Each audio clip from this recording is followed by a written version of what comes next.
안녕 여러분, 그레이스의 영어관리사무소에 오신 것을 환영합니다. 자, 그레이스 선생님과 함께하는 센텐스 스트럭처 수업.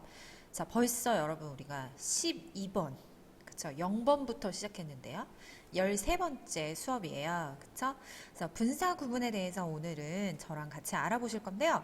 여러분, 분사 구문은 사실은 우리가 수업 시간에 많이 다루기도 하고 실제로 해석을 정확하게 하는 게 의미가 있기 때문에 분사 구문은 우리한테 좀 익숙하기도 하지만 그리고 근데 이제 문장 속에서 만나면 약간 헷갈리기도 하고 정확하게 빠르게 해석하는 게 중요한데 어떻게 하면 좋을지 그 팁을 배우는 시간이라고 생각하시면 되는데요.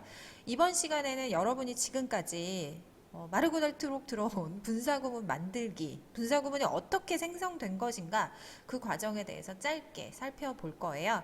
자, 그래서 이미 이 부분에 대해서는 여러분이 많이들 알고 계실 거라고 생각해요. 자, 일단 분사 구문입니다. 구. 그렇죠? 분사 구란 말이에요. 자, 분사 구문은 말 그대로 분사로 만든 구예요. 그렇죠? 분사 구문은 분사로 만든 구라는 거죠. 자, 구와 절의 차이가 뭐였죠? 절은 뭐가 있어야 돼요? 주어 동사가 다 있어야 되죠. 근데 얘는 구란 말이에요. 그러니까 주어 동사 중에 뭐가 빠져 있을 수도 있겠네요. 그쵸? 그게 바로 분사 구문이에요. 자, 분사 구문인데요. 자, 분사 구문은 일단은 선생님이 분사는 기본적으로 어떤 역할을 한다라고 얘기를 하냐면 형용사의 역할을 한다고 해요. 자, 그래서 형용사의 성질은 그쵸? 분사는 형용사 역할을 하는데 문장에서 자, 형용사 역할을 한다는 거는 무슨 역할을 한다는 거예요? 첫 번째, 명사를 수식한다. 그쵸? 명사를 꾸며주는 역할을 하는 거고 두 번째, 보어 역할을 하는 거죠. 그쵸? 명사를 수식하고 또는 보어 역할을 하는 거예요. 그래서 빠르게 이렇게 이용해서 이걸 이용해서 빠르게 의미상의 주어를 수식하는 거예요. 그쵸? 그래서 의미상의 주어를 수식한다. 이거 그래서 이걸 파악하고 그걸 빠르게 해석할 수 있으면 저희가 수능 지문을 읽는데 속도를 낼 수가 있겠죠. 자, 그래서 분사 구문은 이렇게 주어, 동사, 목적어, 목적격, 보어 오고 뭐 수식어고 오고 오는 이 문장 구조에서 여기 앞에 네모가 있는 이 앞에도 올 수가 있고요. 분사 구문은 뒤에도 올 수가 있어요. 근데 요즘 그 수능에서 자주 출제되는 패턴은 이렇게 주어 동사가 있고 그 뒤에 오는 분사 구문 패턴이 많이 출제되고 있어요. 평가원에서 출제하는 문제에서. 그래서 그 뒤에 하는 것을 더 잘 보시면 될 것 같기는 한데 어쨌든 이제 분사 구문을 어떻게 만드느냐. 처음에는 이제 두 문장인 문장을 줄여서 단문으로 만들어준다라는 거죠. 복문, 단문 이런 거 들어봤죠. 복문은 여러 개를 말하는 거고 단문은 단수복수할 때 단문, 한 문장을 얘기하는 거죠. 그래서 원래는 접속사 있고 주어, 동사 있고 그 다음에 그 뒤에 주어, 동사 이렇게 나오는 문장이 이었어요. 그죠? 근데 어떻게 해요? 뭐를 지워줘? 접속사를 지워줘. 그쵸? 접속사를 지워줘. 근데 살려도 돼요. 근데 살리는 거는 언제 살리느냐? 의미가 접속사가 있으면 사람들이 이게 있어야 해석을 정확하게 하겠다라고 글 쓰는 사람이 생각했을 때는 접속사를 살려두는 거예요. 그래서 남겨도 되고요. 그 다음에 주어를 지우는데 자, 주어는 얘랑 얘가 같을 때 지우는 거예요. 그래서 이렇게 지워주고요. 남기는 때도 있어요. 그쵸? 그 주어 S1은 지우고 S2는 남긴다라는 내용이에요. 자, 그리고 이게 이렇게 해서 독립분사 구문을 만드는 건데요. 비인칭 독립분사 구문 뭐 이런 것들 배웠을 거예요. 뭐 generally speaking 뭐 이런 거 있잖아요. 그렇죠? 그런 것들도 여기 분사 구문에 해당한다고 생각하시면 돼요. 자, 그 다음에 이 V를 어떻게 바꿔주죠? 여기에다가 뭐를 붙이나요? ing를 갖다 붙이는 거예요. 그렇죠?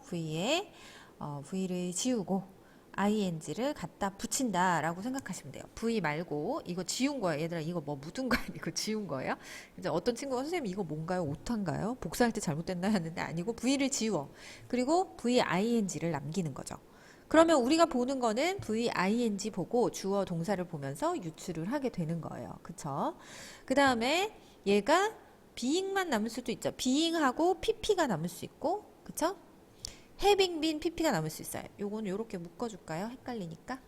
자, 요렇게 묶어주세요.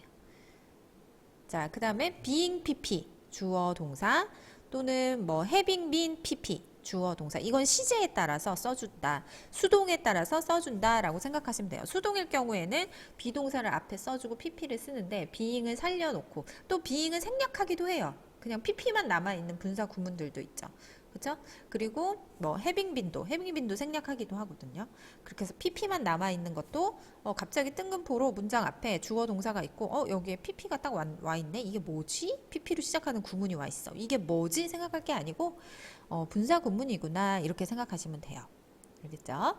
자, 그래서 그 밑에 이제 분사 구문을 만드는 거 실제로 한번 해보면, 자, 접속사 as. 자, 여기에서 as는 뭐뭐 할 때, 맞다. 그리고 이 분사 구문을 해석을 어떻게 하냐면요. 이유, 시간, 조건, 양보, 부대 상황 이렇게 해석이 돼요. 근데 부대 상황을 제일 많이 해요. 부대 상황이라는 거는 동시동작을 얘기하는 거거든요. 그래서 이유는 뭐 어떨 때는 뭐뭐 때문에, 뭐뭐 때, 그리고 뭐뭐라면, 양보는 뭐죠? 비록 뭐뭐일지라도 라고까지도 해석이 돼요. 근데 가장 많이 해석되는 건 뭐뭐 하면서 라고 해석이 돼요. 그냥 어떤 문법학자들은 분사 구문은 무조건 부대 상황이다 라고 얘기하는 사람도 있어요. 근데 제가 볼 때는 그렇게 하면은 해석이 너무 꽉 막혀 보이는 것 같고, 요렇게 5가지로 해석이 될 수 있다. 이유, 시간, 조건, 양보, 부대 상황. 선생님, 이거를 다 알아야 돼요? 다 알 필요는 없고요. 해석을 그때그때 맞게 해주시면 돼요. 그러니까 접속사의 해석을 유연하게 해라. 생략된 접속사의 해석을 유연하게 해서 넘어가라. 문장에 맞게 해석해라. 이 정도로 이해하시면 될 것 같아요. 그래서 밑에 문장을 보시면 As he saw her, 그녀를 봤을 때 he ran away, 그는 도망쳤다 이거거든요. 근데 이걸 줄여서 어떻게 할 수 있어요? 접속사 생략해주고 이 he가 맞나요? 그쵸? 그녀를 본 것도 그고 도망친 것도 그잖아요. 그러면 어떻게 해요? 이 he를 생략해줘요. 그 다음에 얘를 뭘로 바꿔주는 거예요? 이렇게 ing 형태로, C의 원형에서 ing 형태로 바꿔주는 거죠. 그래서 seeing her, he ran away 이렇게 써주는 건데요. 자, 여러분이 이런 문장을 만났을 때 어떻게 하시면 되겠어요? Seeing her, he ran away. 그녀를 봤을 때 그가 도망쳤다. 이렇게 하면 되겠죠. 근데 느낌이 어때요? 보시면 여러분이 보자마자 도망갔다 이런 말이 되겠죠. 그런 느낌이 와요? 네, 그런 식으로 해석을 하시면 돼요. 그녀를 보고 그가 도망갔어. 이렇게 해석을 정확하게 하실 줄 알면 되겠어요. 그러니까 이 문장을 만났을 때 얘가 분사 구문이구나 눈치채고 빠르게 해석할 수 있으면 된다라는 게 오늘의 핵심이 되겠어요. 네, 오늘 잘하셨어요. 오늘 좀 이미 알고 있는 거라서 쉬웠죠. 그렇죠? 만약에 지금 뭐 분사 구문 어떻게 만드는지, 분사 구문이 왜 발생하게 됐는지에 대한 걸 모르셨다면 이제 알아놓으시면 돼요. 여러분 조급해 하실 필요 없어요. 여러분 잘하고 있어요. 대신 수능 전까지는 우리가 다 준비를 하고요. 그렇게 하도록 하겠습니다. 자, 그러면 여러분 다음 시간에 분사 구문의 형태로 만나요. 안녕.